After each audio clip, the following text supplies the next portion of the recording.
and welcome to this week's episode of the Goodrum Show with me, Chris Goodrum. As per usual, a big thank you to everybody that watched last week's episode of the show, liked, commented. I think I've got a fair few comments to catch up with. I've just had a bit of a heavy cold for the last few days, so I've not really been able to do an awful lot. Still a little bit croaky, but aside from that, I'm fine. So yeah, Springbank. It seems to me that that Springbank is not losing its popularity. Certainly, episodes of the show seem to gather an inordinate amount of views and some lovely comments and stuff like that. So yes, very, very much appreciated. Anyway, on to today's episode of the show. I'll keep the waffle fairly brief because there's obviously half dozen cask strength samples in front of me, so they will need dilution. So as you can see from the title page, I'm looking at some of the bottlings in the Milk and Honey Apex range. So firstly, a huge thank you to Shilton and the guys at the Milk and Honey Distillery for the samples for today's episode of the show. The samples, lovely, generous sized samples, came all the way from Israel, so not only they were paying the postage and the import duty as well. It's just that's just mind-blowingly kind. It's very, very much appreciated, and better say nice things about them now, shouldn't I think? Anyway, that's not going to be a problem. Certainly I was very, very impressed by their standard range, for want of a better word. Certainly put me in mind of Cavalan. They obviously like their oak, a bit like Cavalan and a bit like the Lakes Distillery. And I think, I thought that the quality was very good across the entire range. My personal preference was for the classic, because it was just an absolute classic. But I'm really, really looking forward to trying these, because these are hopefully going to be something a bit special. So, like I said, all at cask strength. So, I'm going to keep the waffle to a minimum and just introduce today's lineup.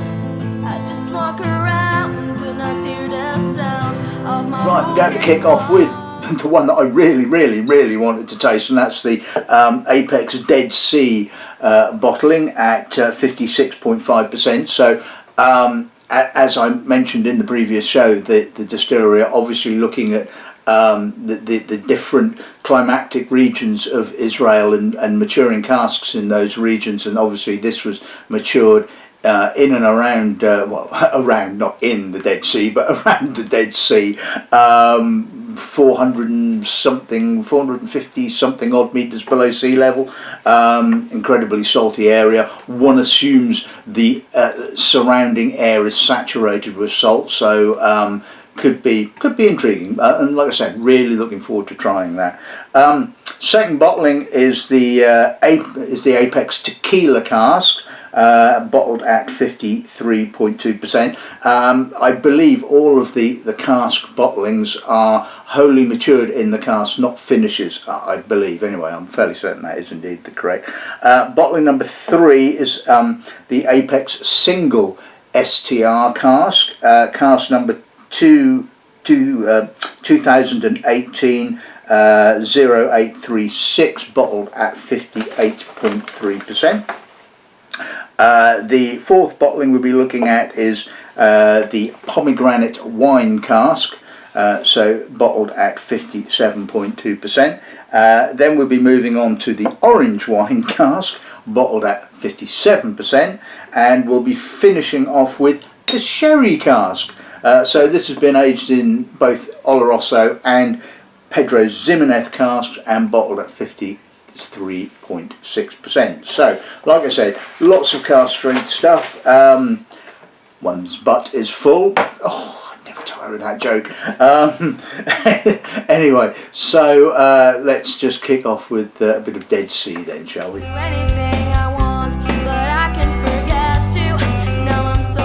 Right, okay, so let's start with the Dead Sea bottling then, bottled at 56.5%. Let's see what the nose gives us on this end. Right, aged in American oak. First fill American oak, one would imagine, because there's a lot of oak. A lot of vanilla. I'm getting sweet, fat corn, rye spice, and salt. Now it's not totally one-dimensional. There is some fruit beneath that. There's a little bit of apricot, some pear, barley, a touch of black pepper, but the oak is very, very dominant. And I suppose it's kind of like it's the thing that goes through my mind is a bit like what went through my mind when first encountered Waterford. It's a case of, you know, if you are going to focus on terroir or climate, as in this case, you know, age it in refill casks, you know, get the whole kind of thing, the whole kind of terroir element or environment, rather than sort of masking some of that with you know, the oak. But again, it's all about sort of balance between sort of, yes, making the sort of the interesting whiskey which is indicative of terroir and all that kind of stuff, and making something that's drinkable. But anyway, it's a lovely nose. A little heavy on the oak possibly, but let's see what passes like.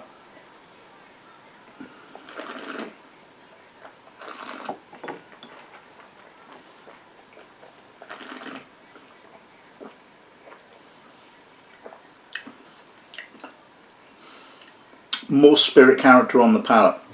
Apricot, barley, touch of honey, pepper. Again, loads and loads of salt. Really comes through on the finish. You've got some bittering from the American oak. The salt is coming through. It's hammering the palate. It's intense.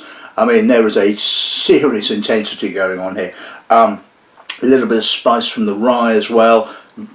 Great length. I mean, that is just intense. I mean, that is a lovely, lovely whiskey. I think the palate has got a slightly better balance to it than the nose, and I'm going to put a little drop of water and see whether that sort of mitigates a little bit of the oak. It does on the nose. I mean, that's really brought out the fruit I'm getting. Fresh apricot, dried apricot, orange rind, lemon, touch of marzipan. Again, loads and loads of salt. I mean, that has just made that nose even better in my personal opinion. Just dialing down that oak has allowed the spirit character to come through, and it's just really very, very good. Let's see what the pal's like now.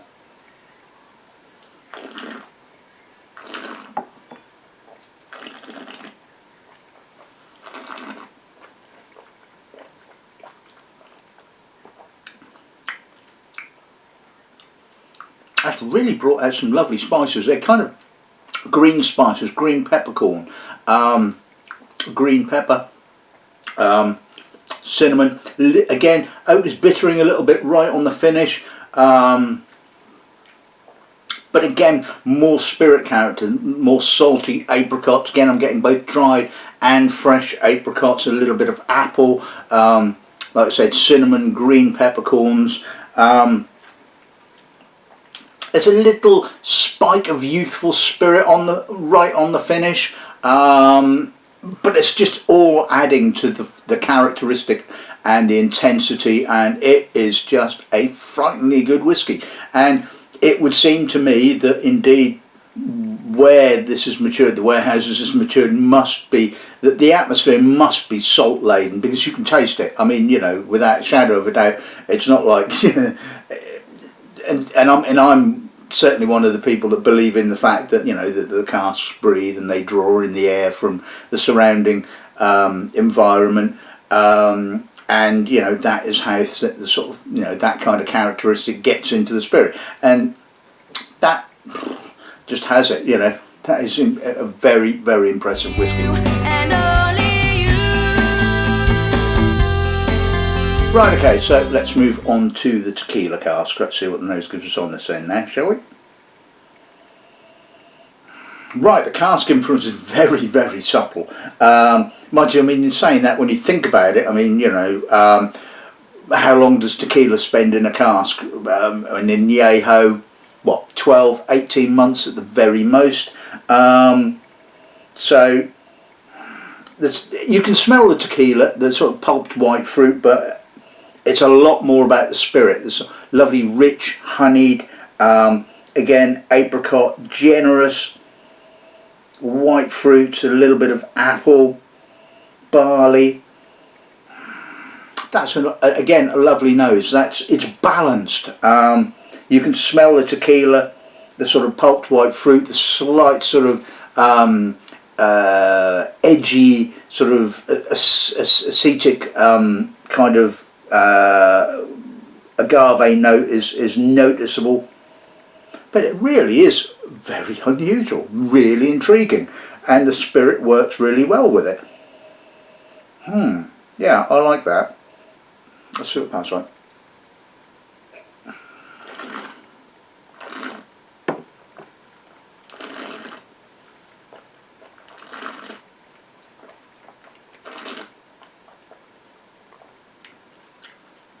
Again, very subtle on the cask notes. It certainly has that sort of hint of pulped white fruit, pepper, smoke, and that's a slight acerbic note.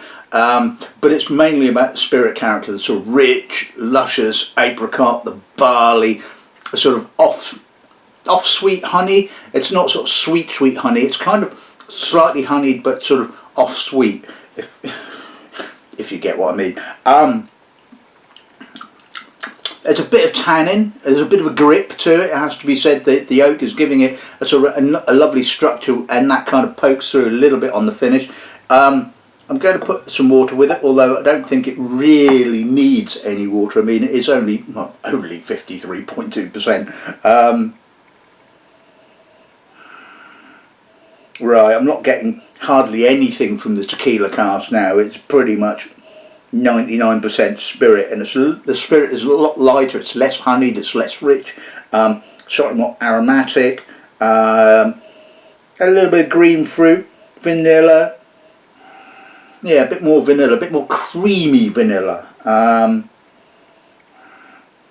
and although it's a little bit sweeter, it's less honeyed, there's a sort of more of a barley sweetness, I guess.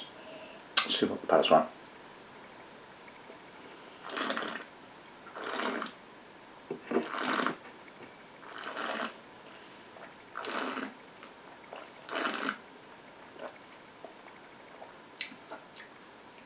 Like the nose, the tequila notes seem to have pretty much disappeared completely.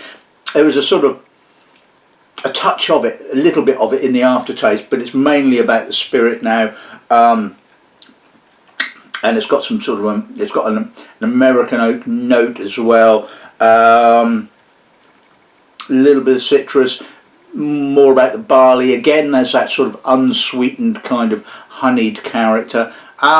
And I like that. Again, it's really very, very impressive. I didn't think it needed a drop of water, and I think sort of, you know, without it, I think the balance was pretty damn good, to be honest with you. Maybe if you didn't know it was a tequila cask finish, it might have sort of slipped past you, because the cask influence is very, very subtle. But, you know, I thought overall that was really very, very good.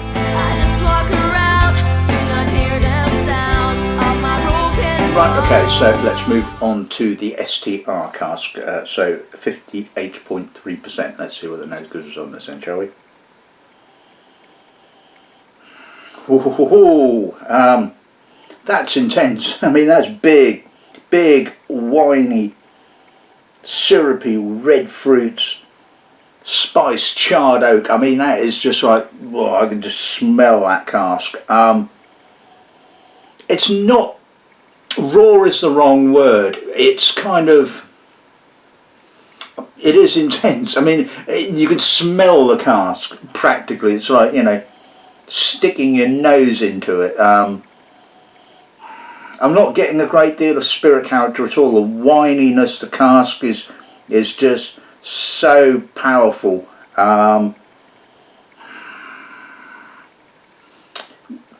It's impressive, it has to be said, but it lacks a little bit of light and shade. Touch of wood smoke now. Oh, let's see what it passes like.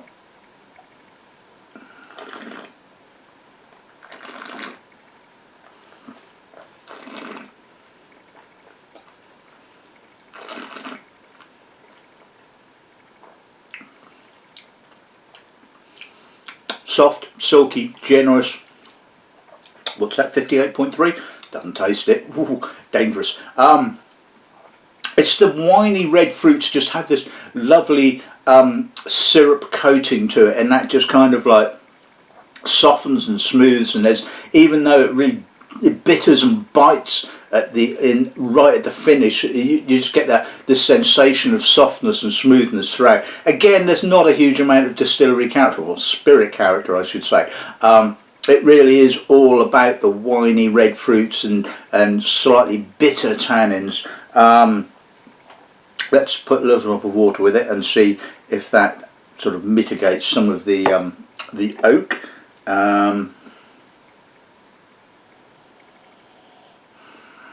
Reality, it hasn't made a huge amount of difference. It's still big, it's still winey, it's kind of, maybe there's a little bit of kind of honeyed fruit. I don't know whether I'm imagining it or whether it is actually there, or whether I'm looking for it. It's kind of another one of those sort of conundrums. I think I will stick with I think there is some spirit character coming through now, but it's still really big and winey. It's kind of, it feels like a component, I guess, at the end of the day. And I think that's the thing with STR casks, they can be rather heavy. Let's sort of pass on.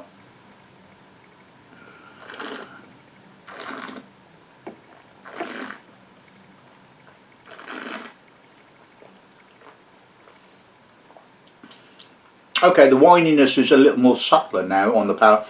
I am getting a little bit of barley, a little bit of spirit character. Again, it's bittering quite hard on the finish, which on the balance isn't bad. It's not a fault. I don't mind a little bit of bitterness to sort of counteract sweetness. Maybe it's a tad aggressive, possibly, or maybe I'm being a little bit overly picky. Maybe it's because I'm not really warming to this particular bottling. I'm being slightly overly critical about it. Yeah, it's certainly not my favourite, but again, you've got to admire the quality and the intensity.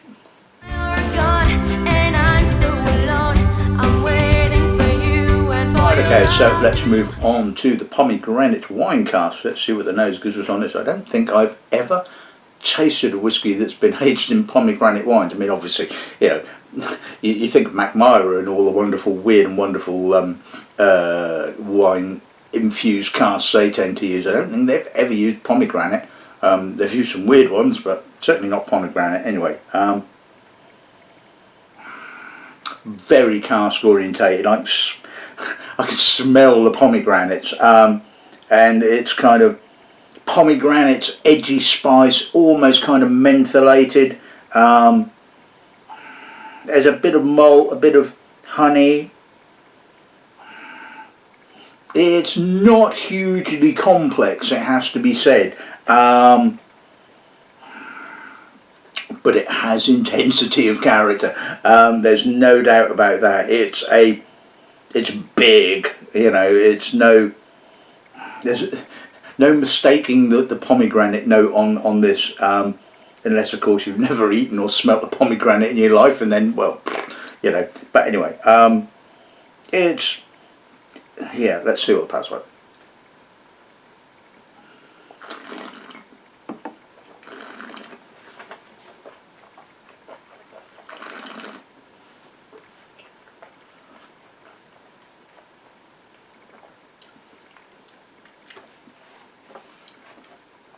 The alcohol is really quite noticeable. It's really masking the finish. Kind of really cuts it off.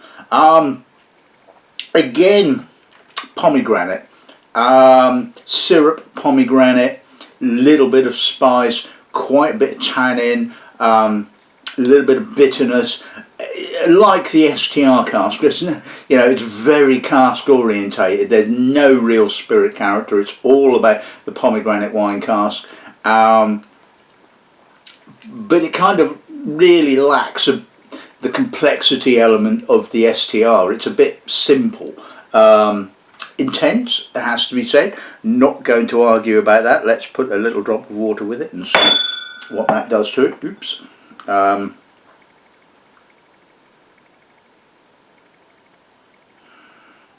Hasn't really made a great deal of difference, to be honest with you. It's still very much pomegranate, slight bitter tannin. Yeah, not made a great deal of change to it at all. That's what the palate like.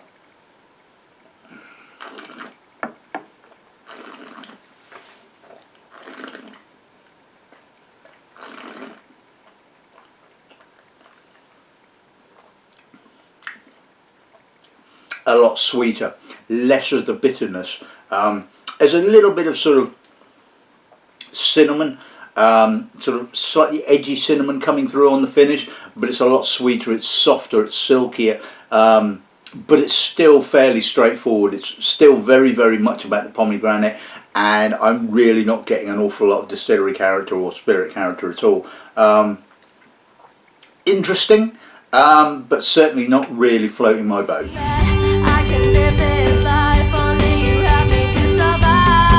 Right, okay, so let's move on to the orange wine cask. So, a bottle of 57%, let's see what the nose goes on this end. It's a bit of a subdued nose actually, dried apricot, a little bit of tangerine, a bit of spice and wininess, a bit of edges, a little bit of a menthol note. It actually really quite works well with the spirit. It's kind of balanced. It's kind of almost kind of working in harmony with the spirit character. You don't really get the feeling that there's actually a cask character at all. It's kind of maybe emphasising a little bit of the sort of the more dried fruits, the sort of almost kind of fortified dried fruits kind of note, but it's kind of quite melded, rounded, and it works quite nicely because it's not, although it's quite heavy on the cask notes do complement the spirit character really quite nicely, I think. It's almost kind of, almost a sort of banana-y kind of note. Cinnamon, pepper. Yeah, I think that works really quite nicely actually. Let's see what the pass on.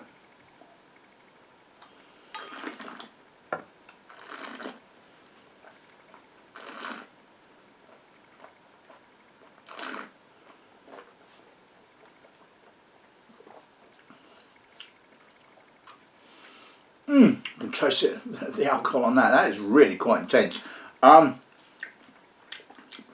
It's got a raw cask kind of feel to it. I can sort of, again, it's a bit like the STR cask. I can really taste the wood. Edgy, winey, dried fruits, dried apricot, little bit of almost kind of marmalade, but doesn't have any sweetness to it. The alcohol and the tannins are kind of seeing off that kind of sweetness. It's edgy, it's kind of quite impressive, it has to be said, although it doesn't quite have the sort of balance of the nose. It is definitely about the cask on the palate, and again it's like the rawness of the cask, shall we say, and yeah, I mean, intense, impressive, a bit like I said, it very much like Cavalan. It's a sort of, these are the sort of whiskies that win awards because, you know, you get to the sort of the final stages of judging. You've done countless whiskies, your palate is a little bit on the tired side, and along comes something like this, it just goes boom, you know, and you're going, wow, that's incredible, that's intense, you know. And I mean that in no disrespect to the spirit at all, but you know, that is the sort of how judging kind of works, to be honest with you. You know, bold, big, characteristic whiskies do tend to sort of win at the end of the day because of that kind of fact. It's a bit simpler. It's a bit, maybe a little bit more cask orientated. I'm certainly getting vanilla, or vanillins, I should say. It's a little bit of honey. It's less edgy, less raw. Yeah, a bit of cinnamon. I kind of like the nose. It kind of, like I said, it seems to work in really nicely with the spirit. So pass on.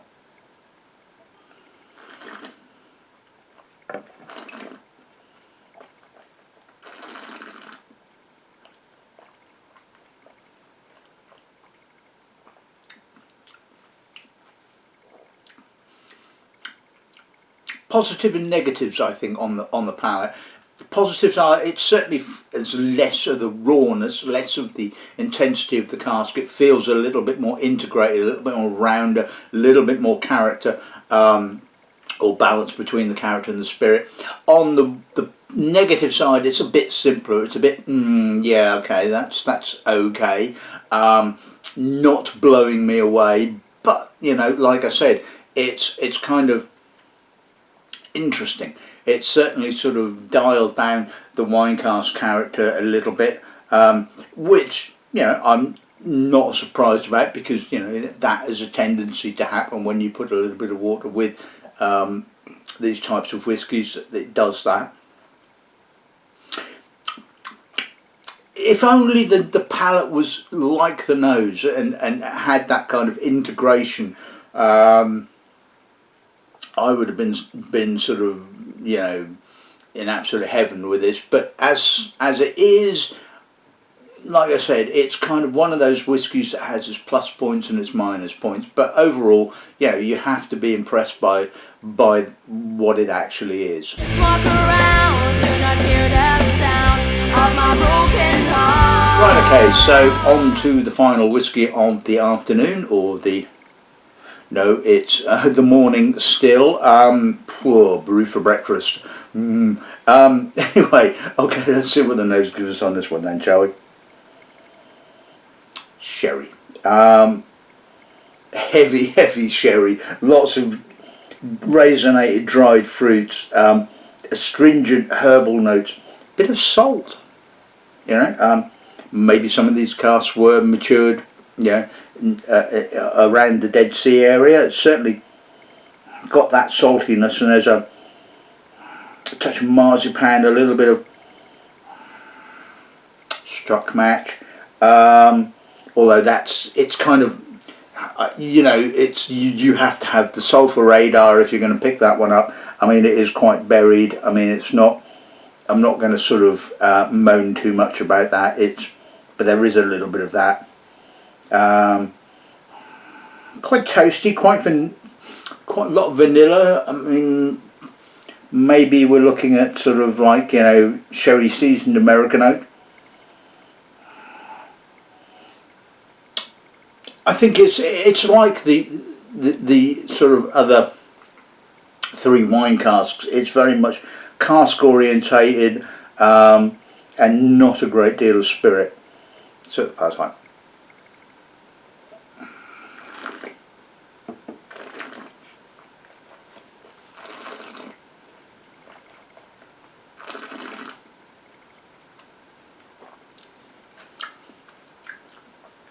Really opens up with the PX fruit, that treacly, winey sort of PX notes.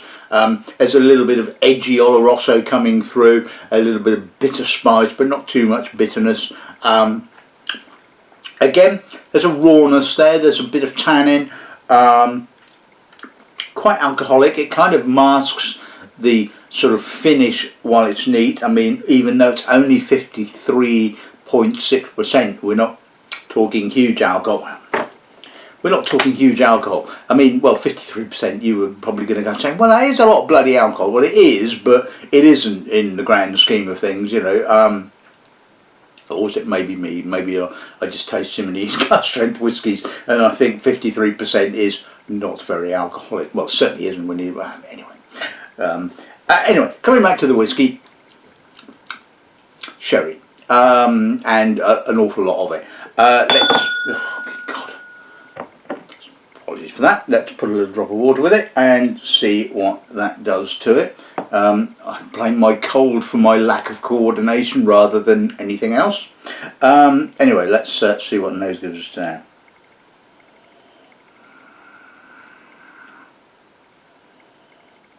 I am getting a bit more of that sulphur, I'm afraid. There is some marzipan. The overt dried fruits is just sort of settling down, so I'm getting a little bit more citrus and barley.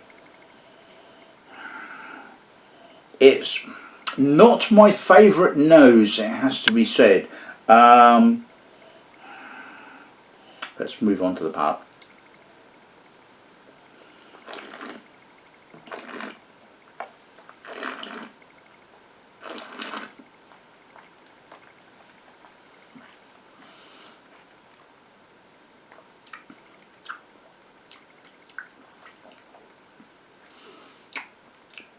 It's a little insubstantial to start off with. It's kind of a bit, it's a touch of sort of pepper, a little bit of prune, a little bit of dried raisinated fruit on the mid palate. It's all very kind of like, some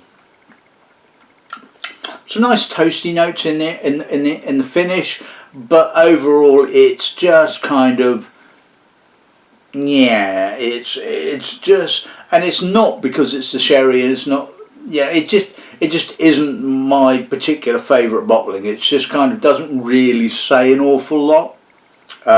It's certainly not like some of the other bottlings where you put a little drop of water with it and it brings out the distillery character a bit and sort of kind of, shall we say, brings the balance a bit more in check.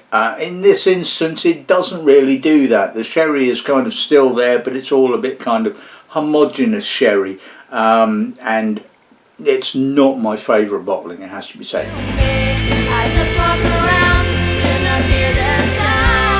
Right, okay, so let's sum today's episode of the show. Firstly,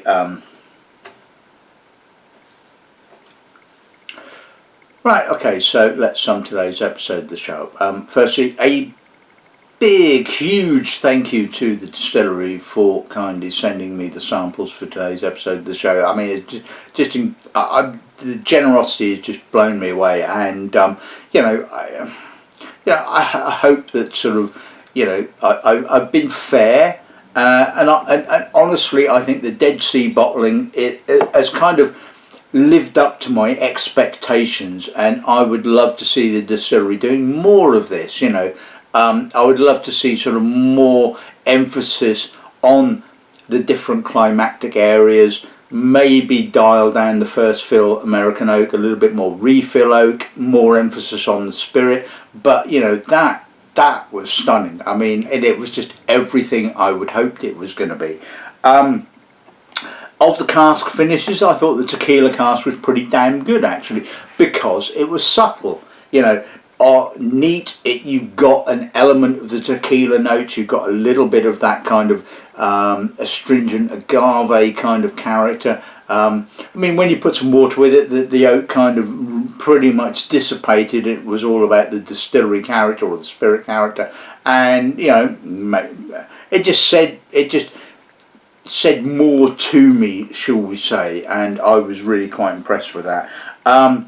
The STR cask was where we kind of like started to get into the big cask note characteristics. I mean, there was no getting away from the fact that this was an STR cask, and to me all felt like a component part. It was kind of, yep, really intense, but vat it together with some American oak aged spirit and just kind of drop that intensity off, but keep some of that in that characteristic, that wininess, that spice. I mean, you can't complain about the intensity. I mean, it really was very, very impressive. On to the my brain isn't here. The pomegranate wine. I mean, again, it was kind of like the STR cask. It was all about sort of the pomegranate cask. It was more simpler to a certain extent than the STR cask. There was less interest, I guess, and even sort of adding in a drop of water really didn't sort of bring out anything other than what was already there to a certain extent.